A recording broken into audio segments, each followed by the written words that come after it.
আল্লাহ যখন পৃথিবী বানালেন, এই পৃথিবীটা ঘোরার পাশাপাশি কাঁপাকাঁপি শুরু করে দিল।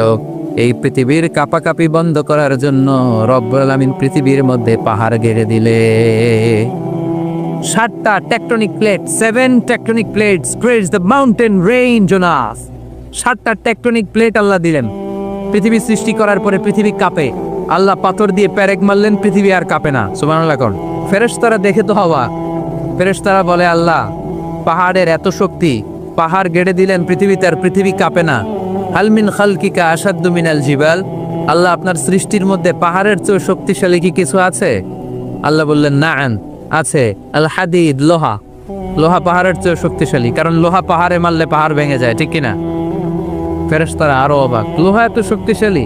হাল মিন খালকিকা আশাদ্দু মিনাল হাদিদ। আল্লাহ, তাহলে লোহার চেয়ে শক্তিশালী মনে হয় কিছু নাই, আছে? আল্লাহ বললেন, নাআম, আছে। আন্নার, আগুন, কারণ আগুনের মধ্যে লোহা ফেলে দিলে লোহা গলে যায়, ঠিক কিনা? ফেরেশতারা তো আরো অবাক। ফেরেশতারা বলে, তাই নাকি? আগুন এত শক্তিশালী, তো হাল মিন খালকিকা আশাদ্দু মিনান নার। আল্লাহ, আপনার সৃষ্টিতে আগুনের চেয়েও শক্তিশালী কিছু আছে? আল্লাহ বলে, আছে। আলমা, পানি, কারণ আগুনের মধ্যে পানি ঢাললে আগুন পাওয়া যায়।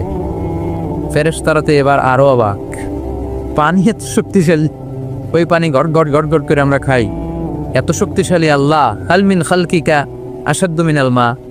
আপনার সৃষ্টিকুলের মধ্যে পানির চাইতে শক্তিশালী কি কিছু আছে? আল্লাহ বলে, আছে। সেটা আবার কি? আল্লাহ বলে, আর রিহ, বাতাস।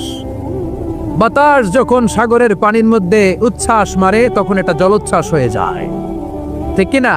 বাতাসের ধাক্কায় পানি জলোচ্ছ্বাস হয়ে এক জায়গা থেকে আরেক জায়গায় যায়।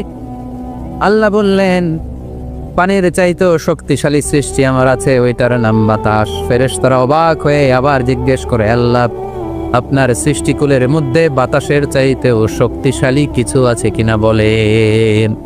আল্লাহ বললেন, আছে। বাতাসের চাইতেও শক্তিশালী হলো আমার আশরাফুল মাখলুকাত মানুষ।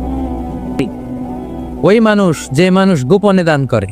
আল্লাহ কাসিরুন মা ইনদাল্লাহ বাইনাকা আনতা ওয়া বাইনাল